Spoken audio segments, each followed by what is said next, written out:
Good afternoon, everyone.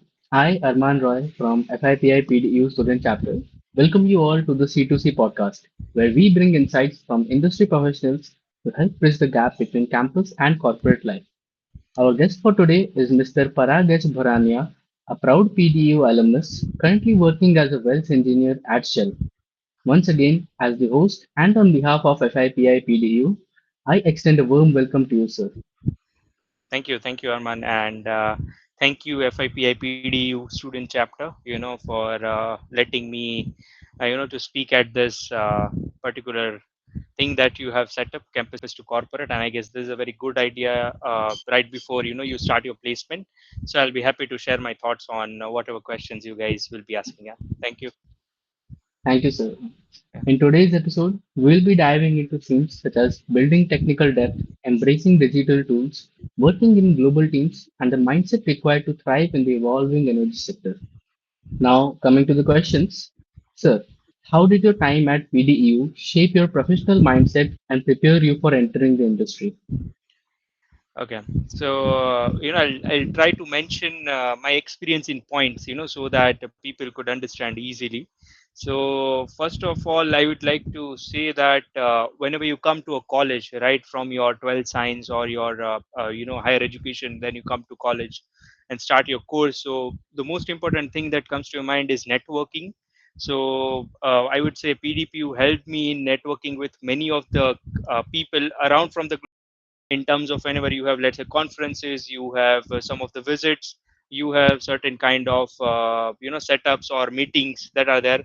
So it allowed me to expand my horizons in terms of when we are in a higher school, we are not that much vocal, but opportunities at PDU at different levels in different years helped me to expand and boost my confidence. That I would say networking was the biggest thing that I can say.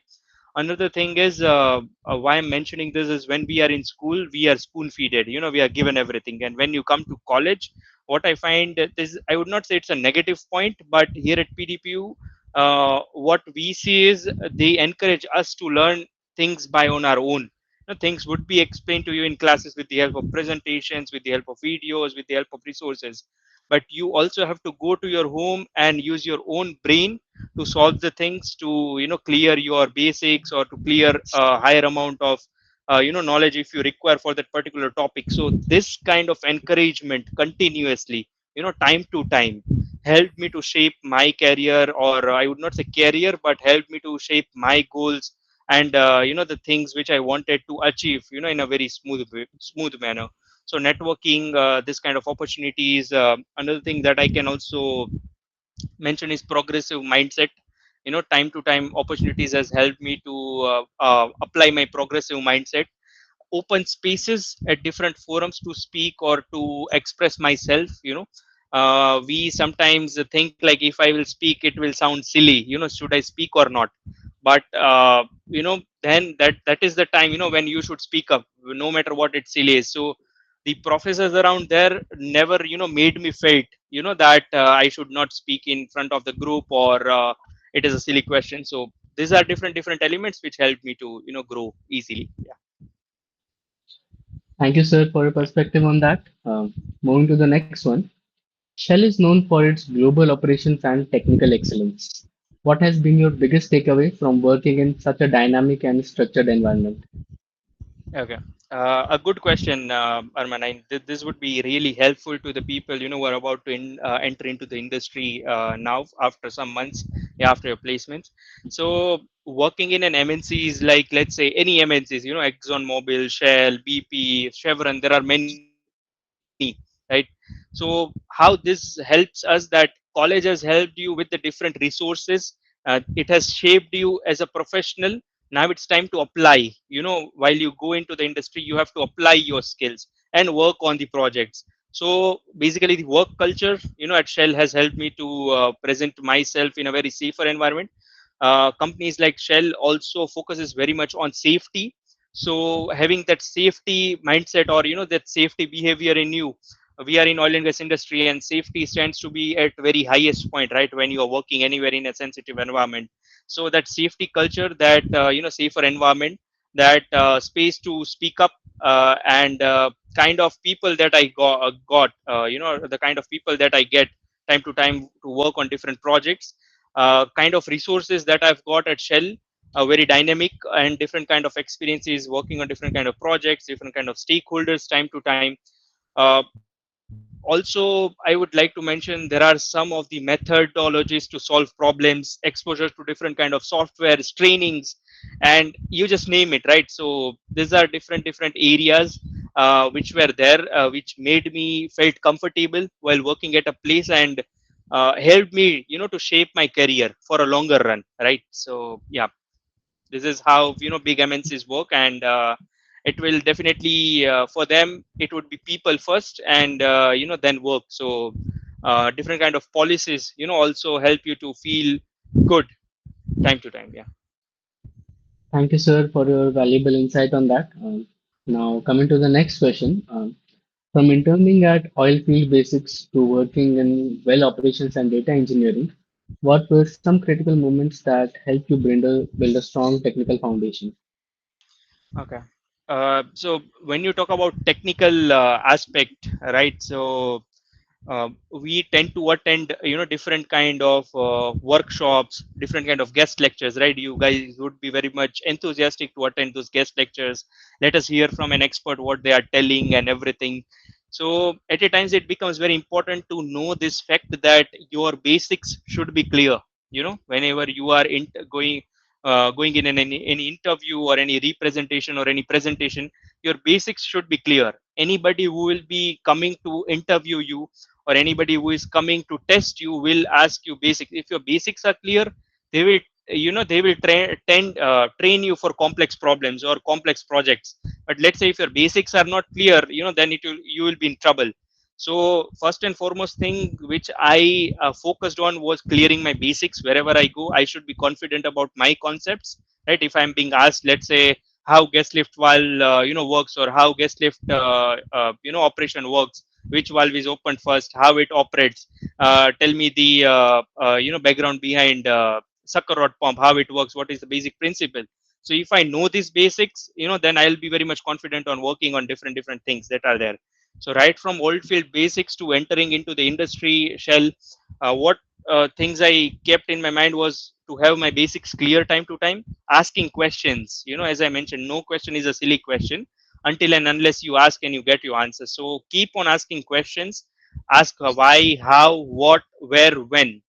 you know at a times we also feel that there are my friends around, there are my colleagues around, how they will feel, will they laugh on me, or will they make some kind of jokes about me, like what I asked, like do I know anything or not. But do not keep your focus on that. Keep your focus on what you want. You are fully rightful to ask any questions that you want. So keep asking questions without being fear of any judgment or anything. So that will definitely help you.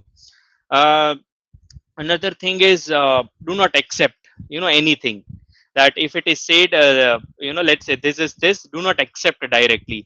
Try to investigate in that particular thing deeply. Understand that thing by your own understanding. Okay, it is not necessary that you understand how it is explained. It becomes easy when you understand by your own methodology.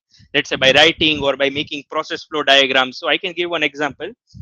In college or in internship, what I used to do is, I used to make notes, like everybody. But how I was making my notes, I used to make it in a process flow way.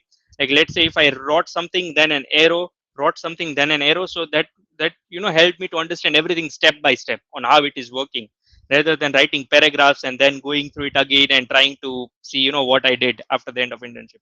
So this kind of focused approach, those kind of strategic thinking, and keeping your mind clear on what you actually want, and what you are taking away from that internship that you are doing for 1 month or 2 months or anything. So quantity is not something that you should focus on, but the quality. Let's say you were determined to understand 5 topics out of the internship. Forget them. If you are able to understand three topics out of that very clearly, very in depth, and you are able to explain to your colleagues or your faculties or your friends with the right concepts, then you are on the right track. So these are different things or aspects that help me to build my strong foundation time to time. Yeah. Thank you, Yeah, sir. I'm sure students listening will really benefit from that. yeah. Yeah. Let's move forward. Looking back, what habits or attitudes that you developed in college proved to be beneficial once you entered the professional world? Okay, so now this is the question that will definitely come in your interviews as well. Like, what were your strengths? What were your weakness? This is a similar kind of question. If I see, so there are different kind of habits and attitudes that you already have in you, and some of the habits you develop or you build on when you see different people, when you go into different culture, when you go into different learning environment. So few things that I can ponder over and say are authenticity is the first thing. So authenticity helps you in thinking in a different way than what others are thinking, right?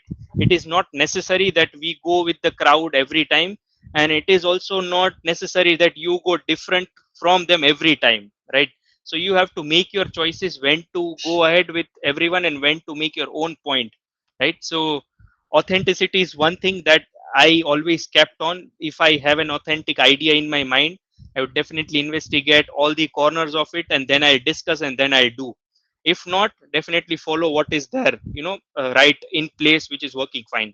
So this is something that I used to do. Another thing that I can focus on is going out of your comfort zone. Okay, do not say no to any opportunities.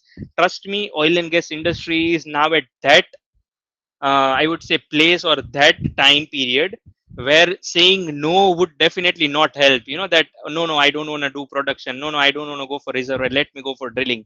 So that period is over when you have choices to make. That I want to do this.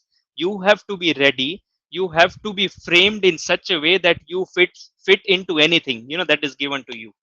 So do not say no to anything. Say yes and try your best out. So right, this is the another thing that I see. Another point that is related to authenticity only, that do not copy anyone. Try to replicate what they did if you want. If you'll copy, then your mindset will be like, every time I'll get something from someone, I'll just take it, make some editing, and I'll just present. We tend to see these things in our class as well, right? In class presentation, we think our faculties won't know. Let's say group 1 is presenting, I'll present the same thing in group 9 by editing and formatting, and that will be done.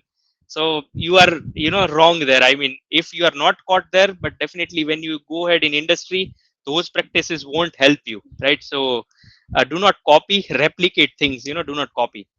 Another thing is taking a step by step approach. I already mentioned that in my internship idea, right? Like how step by step I used to take things and have that critical thinking mindset in myself.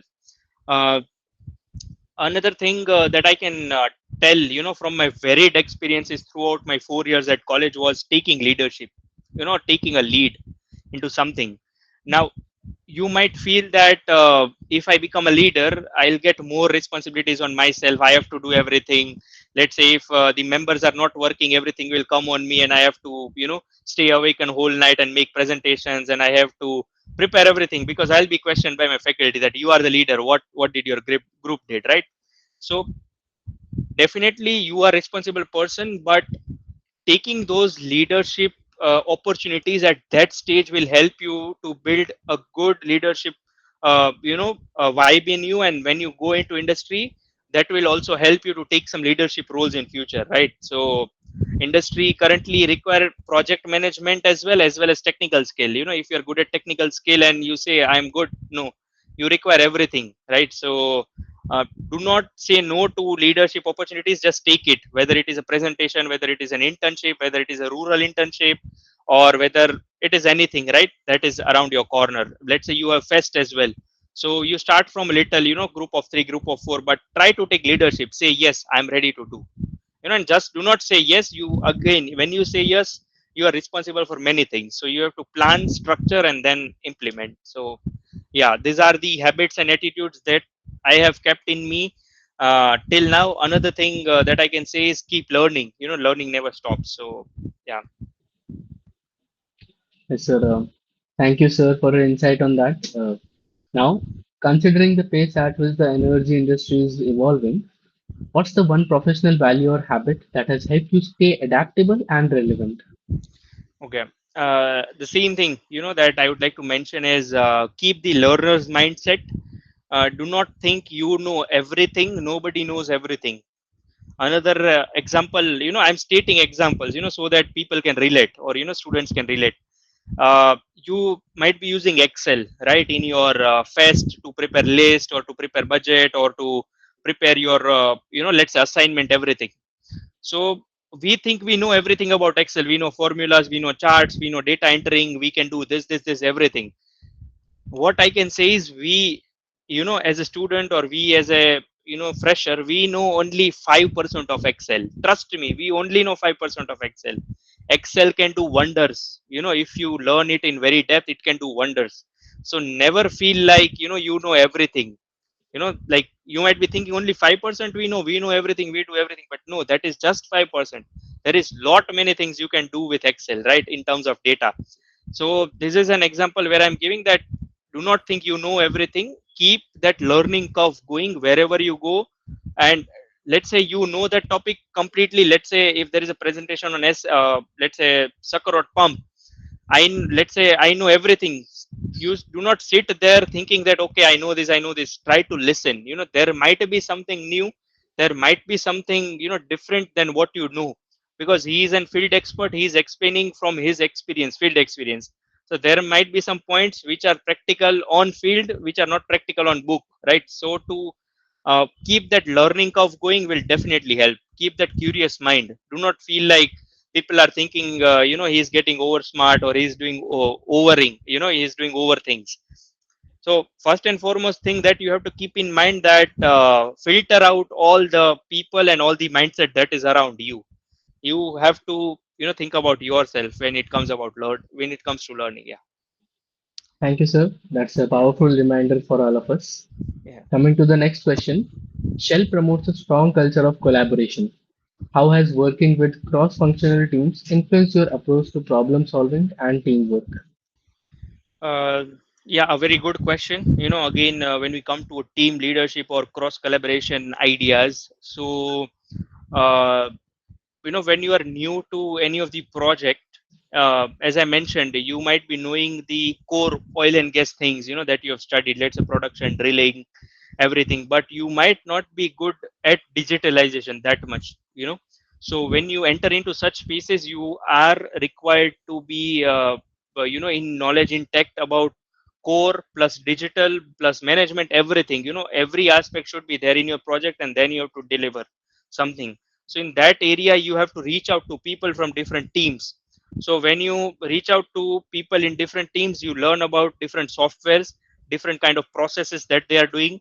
And then comes the replication part. You try to replicate the same thing in your project in order to achieve the same kind of results. At the end, in any company, result matters, right? End result matters. It is not a college that you did, and if you get less marks, it's fine. No, here you are responsible to give the clear results, right? Because you are actually impacting the field. You are actually impacting the money that is company investing. So there is no ifs and buts. You have to be very particular. You have to be very sure of what you are doing. So this cross collaboration helps in identifying different areas. Let's say if I'm working in core drilling space, I might not be knowing much about what all goes into costing part, right? So when you are in drilling site, there will be cost of everything, right? Like services or drill bit or drill pipe, or different kind of services like well logging, well testing. So we just know this thing happens, this operation happen, but we do not know what kind of cost goes in it, how those things are managed, who calls them, what kind of planning is there. So in order to learn everything about this, you have to go to different teams, you have to set up meetings, you have to visit them, you have to do presentations. So yeah, definitely cross collaboration will help you to build your mindset in such a way that you do not know everything, but you know at least about everything, right? So yeah, this is how you grow. Yeah. Thank you, sir, for your perspective on that. Your experience with toolkits like Power BI, EDM, and Alteryx stands out. How essential do you think it is for petroleum engineers today to embrace digital and data-driven skills? Very good question. I appreciate this question is included in the list, because I'll talk about in phases. How industry changed and why this demand came up. I I hope students will be able to relate. So there was a time when it was an Excel based approach very much. Every company was using Excel very much to do everything. But then came a time when AI came, this automation came, languages, Python, everything start into came in different industries. That we have automobile industry, we have IT industry everywhere. Then why petroleum was behind? No, petroleum was never behind. So we have to make handshakes with everyone, make partnerships with everyone, and we also have to follow digitalization, right, in order to achieve faster results, in order to achieve varied kind of analysis on what we do. So there was a time when this was not a requirement, but then came an period of time when companies started asking or started hiring people who knows technical core, right, that you have studied in your college, those who also know something about digitalization, those who also know something about data analysis. So now when you go on an internship, you won't just working on a technical thing. They will also give you data to interpret. They will also give you data to understand how it works, what you actually get, what kind of results that you get out of those data, what kind of prediction you make out of the data. Let's say I have a production data in front of me. If I'm asked to predict how much production I'll be getting after 4 years, so I'll be able to do until and unless I know how to read that data, right? So those data analysis and data reading is something that now every industry wants. So to reach to the crux of the problem, what is the crux of the problem, to solve those problems in a structured way. Another thing I can mention is removal of manual processes. There are things when, let's say, I have to do manually, I have to enter data manually, on any portal or any of the software that I am using. So now time has come that you need to remove that manual approach and you want to automate that thing, that you don't have to do anything, a software will do it for you. So softwares like Power BI, EDM that you mentioned, like EDM is a software which help you to do well planning, like drilling plan, well plan, how your casing design would be, how your depths would be, what kind of equipments you will be using, what kind of stresses will affect your casing, what kind of temperature will affect your casing, how your drilling operation will go, what kind of bits you need. So EDM is a software again. I mentioned about technical, right? Technical things, but that does not satisfy. You have to learn how SQL works, because the background of that particular software is SQL, right? So you also need to learn SQL. You also need to learn Python. So if you think you are good at technical only, that won't work. You have to learn these things in order to automate things, because it is a data driven industry, and we have heard this tagline very much, that data is the new oil. Many people would be using this, so it's truly that data is the new oil. um, Another thing that I can mention here is apps building. There are many platforms available that allows you to create different kind of applications. So when you create applications, you can actually apply it in your process, which will reduce your manual work, and your asset, or I would say your stakeholders who are there, who are investing, would be really happy to implement that. And that will help to save many dollars and many sometimes much hours of time as well, for that company. So definitely I can mention some of the points, that I can say, students can focus on right from now are Python. Again, I'm not telling to learn Python in depth and become a Python expert. No, learn Python, learn basics of Python and how Python is useful in oil and gas. This is what you want to learn, and this is have to learn. You do not just have to go and search Python and start doing things. Think what you need, what will be required, and what you want to learn. So basics of Python. Try to learn some visualization softwares like Power BI, is one of the visualization software where you can create dashboards, which will help you to analyze data, in terms of charts, in terms of prediction, in terms of color coding, in terms of like everything will be on a single screen. So Power BI, basics of Python, as well as you can learn Spotfire. It is also one of the data visualization tool. And keep learning softwares like CMG or EDM, which are taught in our college, like MBEL. MBEL is available free, so there will be some of the free softwares as well that you can install and learn. And try to also search for some of the data stores, free data stores, that are available online, that will provide you some kind of data. Also you can ask your mentors in internship to provide you some dummy data to work on. So this practices, right from now when you are in third year or when you are in second year, will help you to become a complete, I would say, applicant. When you will be asked questions, you will be able to answer because you know those things. Yeah. Thank you, sir. That definitely underlines a major industry shift. Going back a bit, how did your early internships and volunteering experiences shape your understanding of real world industry expectations? Okay. So if I talk about volunteering, internship experience, so again, I would like to talk in that way that students can relate again. So sometimes what we do, we try to fill in the spaces of our CV. What is missing? Let me do that and add it to my CV, and my CV will be fine. And I have good chances of getting selected. Do not try to fill spaces in your CV and then do something, but do something because you like it, you want it, and it is actually adding value. It is actually adding quality to your experience. You are able to learn something. So it's not all about learning about all the subjects that are there, but you also need to learn how to speak, how to present, how to talk to different people who are there around you. Also you need to learn how people are explaining their problems, right? So you need all of these skills in you to become a complete professional or a early professional who is going into the industry. So uh, yeah, these are the things, or these are the elements which I gained over different internships as well as volunteering experience. So there are many of the volunteering opportunities that will come to you.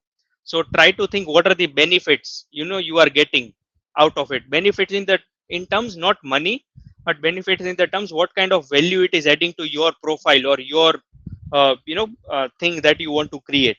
So think about that and take upon those volunteering opportunities. Do not think that this work is small, or this work is not what I meant to do. Just try out, because somewhere and somehow you will meet new people, you will network with new people, and that will definitely helpful to you going further for getting internships, right? So this is one of the benefit to go, to create a network and then try to talk to people, and if there are any internship opportunities, they'll give you. So you never know what comes to you. So yeah, this is what I would like to mention. Do not say Thank you, no. sir. Thank you, sir. Uh, Now, coming to the next one. Every professional journey comes with challenges. Could you share a moment of uncertainty or steep learning curve that you faced and how you managed it? Yeah. So uh, when most probably we are asked about our strengths, that what you know, or what good you are, at what things you are good at. So it is very difficult to identify your weaknesses. It is difficult to say what you are weak at, to someone. To tell to our friend that I am weak at this, sometimes ends up in your joke making or your fun, that he does not know this thing. So you need that courage to identify your weaknesses and actually present it in a confident way, that I'm weak at this, I'm working on this, and I want to work on these things. So definitely there were many instances in my stint as well, when I was in college or when I was at my internships, that I did not knew about something, and I needed to deliver. One of the instance that I can reflect upon, a very important part of every student, is the third year internship. After the third year, you are supposed to do a compulsory internship, and then when you enter into fourth year, you have to present, right, and you have to say what you did. So at our time, COVID hit, and I was supposed to go for an internship for SR, that is in West Bengal, Durgapur, and I was about to work for CBM. But then it was informed that due to COVID, that internship is going to be online. So now you understand opportunity, very golden opportunity, where you are getting a chance to go on field and see things. Definitely I had done it in my previous internships with ONGC and IRS, but this was different, right? CBM is different than what you do in conventionals. So it was a very challenging one, because that opportunity gone. You cannot visit on field. Now you have to do everything online, and most of the things work on presentations, right? That presentation will run, your trainer will explain you the presentation, and you have to again think, you have to see videos, and you have to clear your concepts. So I was exposed to work on and production data, that was real time production data. And I was required to give the production analysis on whether my PCP is working fine or not, or what kind of optimum depth I should keep my PCP is progressive cavity pump, right? We all know that is mostly used in CBM. So I got a master file in which there was around thousands row of data, which was production data, water, how much water I am getting, how much gas I am getting, what kind of pressure is there, what kind of temperature is there at different depths.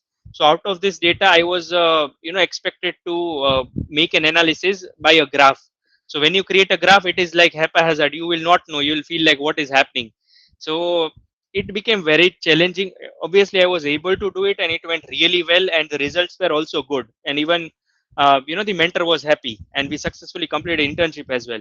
But why I feel that was a very big learning curve for me, because sometimes you will be in such a situation where you won't have resources to work on, you will be restricted.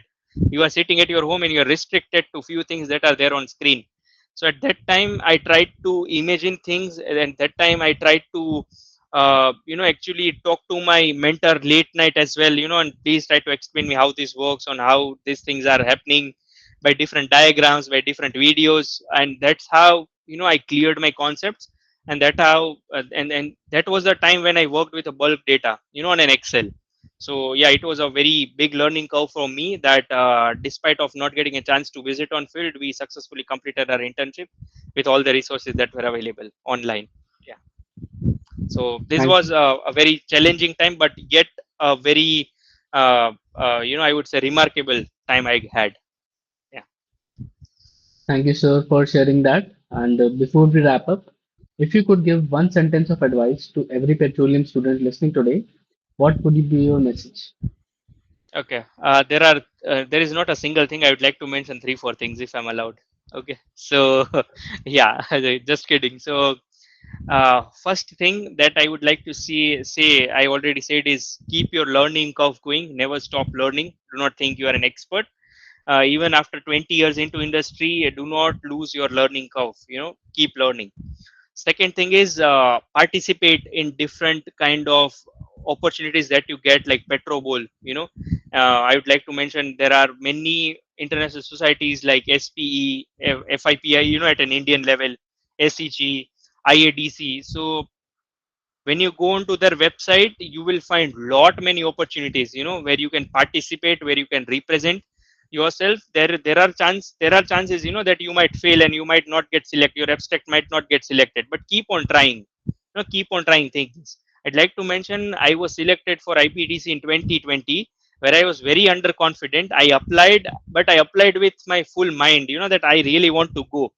There were very few, less chances to get selected. Even I was, we are in that zone, that how I'll be, how we will be selected. There are many people, but when we get success out of it, you realize why those efforts were important. So try to participate in all of these things. Do not just narrow down your thing to just college subjects that you are doing. No, so try to explore these things that are out there. uh, uh, a good resource, instead of Instagram, I would say try to use LinkedIn more, because that would help you to connect to many people. Also will help you to find out different resources that are available. There are many free softwares available, free data source available, so you'll get all the information, people posting around things. So use LinkedIn more, in order to grow. And LinkedIn will be a very good tool to feel professional, to feel confident. Why? Because you will be mentioning everything in your profile, and when you visit a profile, you'll be feeling, okay, I have done at least something, throughout my time, and it will help you to stay confident, around time and time again. And the last thing that I would like to say is, do not give up. Never have that giving up attitude. If you feel your time is not now, your time will surely come. Your hard work will never go in vain. Trust me, you can write on a piece of a paper, your hard work will never go in vain. If you feel like it's not working now, definitely your time will come. But you do not have to stop. You do not have to sit and relax, that okay, I have done this, now somebody will come and give me a job. No, you have to keep on making efforts and keep on brushing your skills time and time again. Yeah.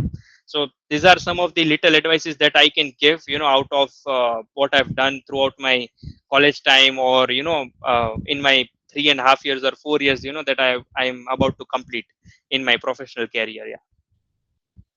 Thank you so much, sir, for sharing your Yeah. journey, insights, and learning through this today.